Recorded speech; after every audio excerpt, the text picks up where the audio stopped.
Scar. Bobby Scar Newman. What is up with it to the people? What is up with it? But I'll tell you what's up. We've got a match. It's going to be Xanzy versus Geo.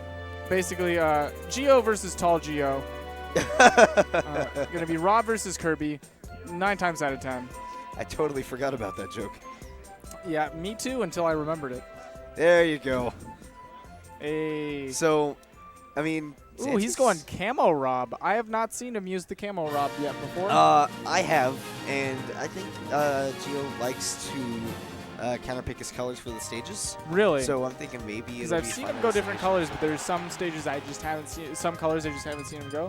Yeah, he. I don't know. Like, I think that's the best color personally because it's the only one that has brown in it. Fair but enough. You know what? Let's go into game 1. Okay, so.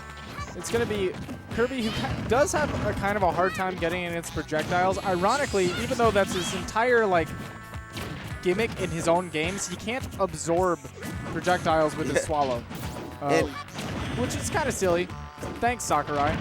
But instead, if Kirby does get in, though, he does have a lot of high damage combos out of his throws against Rob. Is Sakurai called Football Rai in Europe? Okay. I'm just going to ignore the fact that you said that and continue talking about the match in which Geo is now actually getting his turn to do some extra damage. Yeah, I mean, Xanzy's been getting in pretty well against Rob, and Kirby, like you said, Kirby has some trouble getting around those projectiles, but Xanzy's been doing a pretty good job so far, and they're about even in percents. I mean, I feel like at first, the Rob player like Geo will have like a set pattern that they'll want to throw their items in to figure out what their opponent is going to do in return. And then after that, they'll kind of adapt and figure out when do you want to jump? When do you want to spot dodge because you think I'm going to throw a laser at you?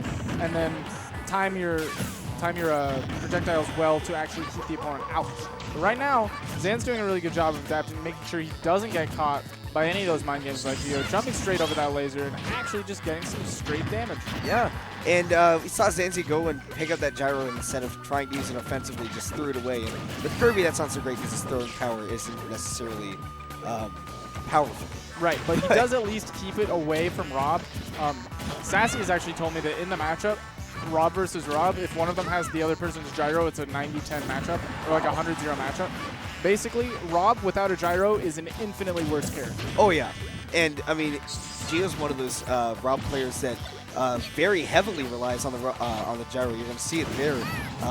He loves those cool-looking setups with the Z-drop into up smash, which he almost got there, but Xanzy playing Kirby with all of that percent. What's he doing? And he's living because of all those weight buffs. Yeah. Ooh, that was a nice snipe on the laser, catching his neutral air all the way out there on that side of the stage. Not sure what Xan was going for. Xanzy giving him the Kirby special, the jump air dodge 4 times in a row. I mean, if you got that many jumps, use them. Yeah.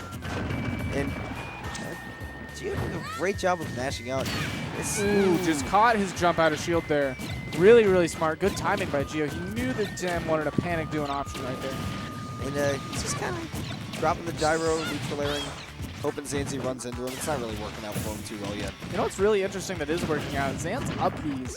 He's just kind of using them at a perfect time where he doesn't get punished for them and is actually doing damage. Well, that's interesting.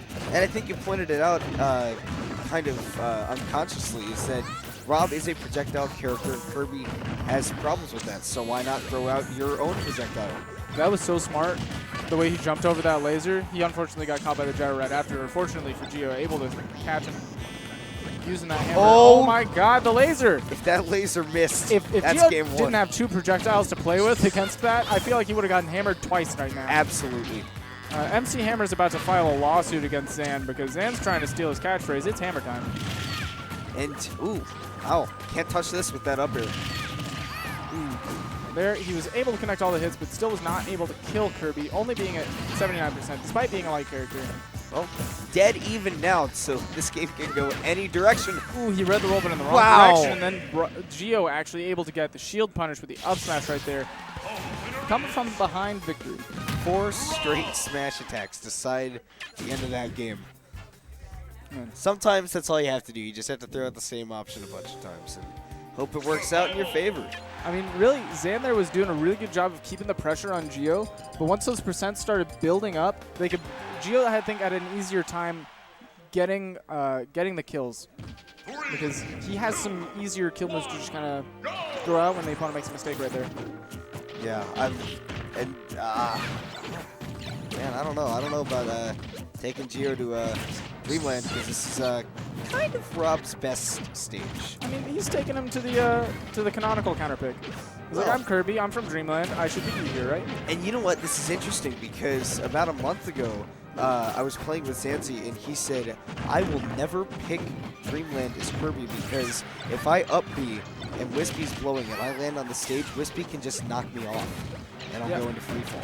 To be fair, though, he does get up throw onto that platform, becoming a very, very, very powerful kill option. Yeah, and, I mean, well, Gio might get the up throw on the bottom platform. They'll probably both kill about the same percent at that point because, ooh. I'm really liking Zan's aerial punishment. Every time Gio misses an aerial near him, Xanzy says, you know what, I'm going to get in here and I'm going to punish you. Just like that right there. He knew that back there was coming. And well, it wasn't the most insane punish. Still got some 3%, yeah. You know, that's probably the only thing he could have punished Rob with at that distance, so it was fine. That's it. Just barely catching him with that. That down throw to up air is sometimes very hard to get out of. Yeah, Kirby, being as light as he is, he did get a weight buff, but not that much. He's still one of the lighter characters in the game. Died at 92-ish. Yeah, I mean, But the forward smash answering right back, only 8% on Xan. This is anybody's game. Oh yeah, this is just game 2 as well. I mean, you can absolutely see a game 3 here, and the way that Xanzy's been punishing in this game, I mean, I think it's looking like that could definitely happen. Ooh, smart by Xan. He wanted to at least throw out the hammer before he started dealing percent to himself for that. Ooh. So that's something that is very formidable with Kirby, especially on heavier characters, is you can get those forward air strings. And, against a character like Rob who can just use that up B as much as he wants. It's hard. And speaking of strings, oh my goodness, did you see all of the items being thrown at Xan and then immediately death? See what now? That went so fast, I don't think I did see it. C4, it was explosive. High. He hit him with so many items and then gyro to down air. That was beautiful stuff by Gio. Just like you were saying before, he knows how to use that gyro to get those confirms. Like we were saying, with the gyro, Rob's an amazing. Oh, yeah.